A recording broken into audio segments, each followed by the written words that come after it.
पिछले एपिसोड में आपने देखा कि प्रभास अष्टवासुओं में से एक को श्राप के कारण धरती पर फिर से जन्म लेना पड़ा। उनको जन्म दिया देवी गंगा ने और उनका नाम रखा गया देवव्रत। राजा शांतनु ने गंगा को रोकने की बहुत कोशिश की। राजा शांतनु ने कहा कि इस बच्चे का पालन पोषण बिना माँ के कैसे होगा।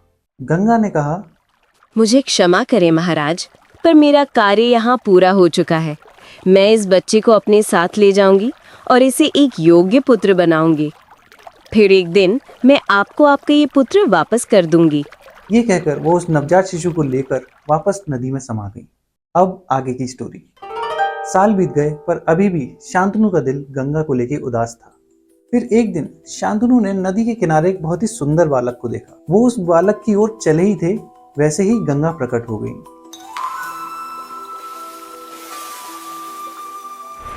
महाराज, ये आपका ही पुत्र देवव्रत है।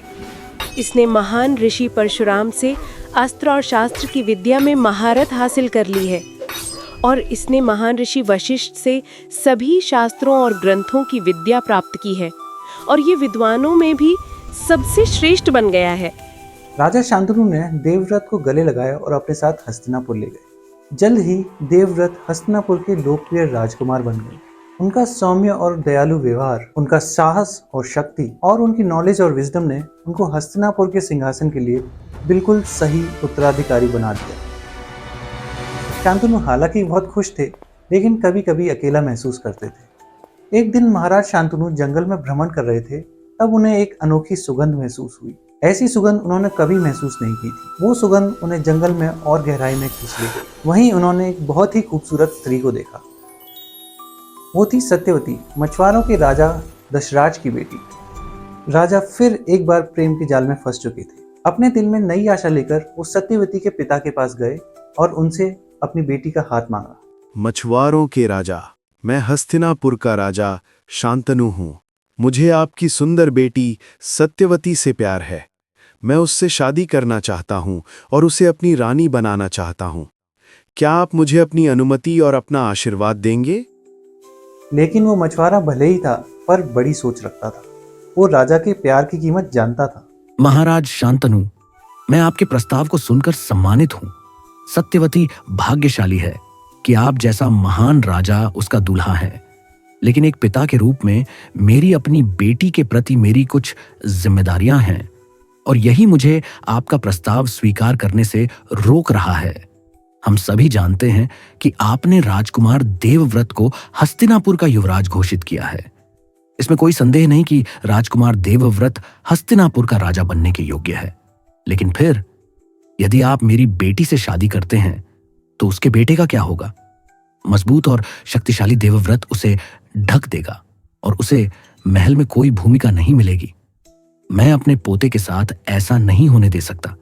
यदि आप वादा कर सकते हैं कि आपके बाद सत्यवती का बेटा राजा बनेगा, तो मुझे अपनी बेटी का हाथ आपसे शादी में देने में कोई आपत्ति नहीं होगी। क्या आप मुझसे यह वादा कर सकते हैं? ये सुनकर शांतनु बेहद दुखी हुए। अपनी खुद की खुशी के लिए हस्तिनापुर के उत्तम वारिस अपने प्रतिभाशाली बेटे को हस्तिनापुर की गद्दी से कैसे वंचित रख सकते थे। राजा ने इस बार प्यार में अपना आपा नहीं खोया और कहा, यह असंभव है। मैं ऐसा वादा कभी नहीं कर सकता। मेरे बाद देवव्रत ही हस्तिनापुर का राजा होगा। और इसी तरह शांतनु दुखी मन से वापस महल लौट गए। देवव्रत ने देखा कि उनके पिता को एक गहरे दुख ने घेर लिया है। उन्होंने राजा के सारथी को बुलाया, जिसने अपने राजकुमार के प्रति वफादार होकर सारी सच्चाई बता दी। राजा का सत्यवती के लिए वो प्यार और वो असंभव शर्त। युवा राजकुमार देवव्रत अत्यंत शक्ति वाले योद्धा थे, लेकिन उनकी सबसे बड़ी शक्ति थी अपने पिता के लिए प्यार और वफादारी। वो उस मछुआरे के पास गए और शांत सम्मान से बात की, जो उनकी कम उम्र से कई ज्यादा था। देवव्रत ने कहा, हे राजा दशराज, मुझे ज्ञात हुआ है कि आपने अपनी पुत्री सत्यवती से मेरे पिता के विवाह प्रस्ताव को अस्वीकार कर दिया है। मैं आपकी शर्त को भली भांति समझता हूँ। कहिए राजकुमार देवव्रत, मुझे स्पष्टतापूर्वक अपनी पूरी बात बताइए। मैं गंगापुत्र देवव्रत प्रतिज्ञा करता हूं कि मैं हस्तिनापुर के सिंहासन पर कभी भी अधिकार का दावा नहीं करूंगा। मैं कभी राजा नहीं बनूंगा।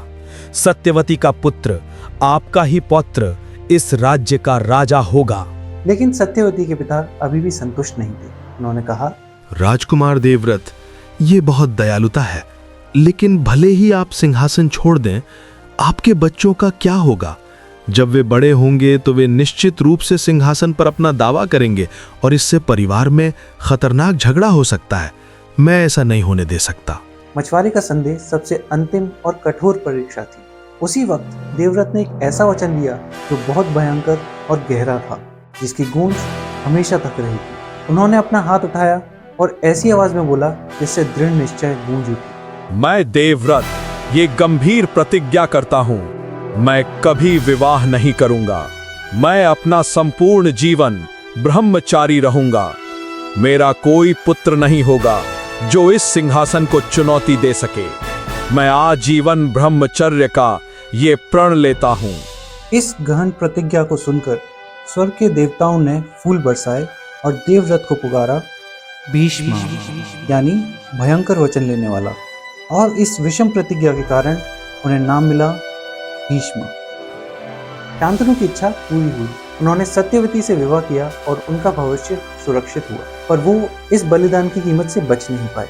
उनके बेटे के त्याग से उनका दिल टूट गया और उन्होंने भीष्म को वरदान दिया, अपनी इच्छा से अपनी मृत्यु चुनने की शक्ति। मेरे प्रिय भीष्म, तुम्हारे इस अत्यंत बलिदान के बदले मैं तुम्हें ये महान वरदान देता हूँ। जब तक तुम खुद मृत्यु को आमंत्रित नहीं करोगे, यमराज भी तुम्हें छू नहीं पाएंगे। तुम्हारी मृत्यु तुम्हारी इच्छा पर निर्भर होगी। भीम के निश्चल प्रेम ने शांति और एक वारिस तो लाया, पर ऐसा करके उन्होंने उस व्यक्ति को हटा दिया जो आने वाले महान दुर्भाग्य को रोक सकता। उनकी शपथ ने कुरुवंश के भाग्य पर मोहर लगा दी और एक आने वाले बड़े युद्ध का बीज बो दिया। राजा शांतनु और सत्यवती के जल्द ही 2 पुत्र होंगे, पर क्या वो कुरुवंश को एकजुट रख पाएंगे? अगले एपिसोड में देखना मत भूलना। सब्सक्राइब और लाइक कर दें आप इस एपिसोड को, ताकि आप आगे की स्टोरी भी कभी मिस ना करें।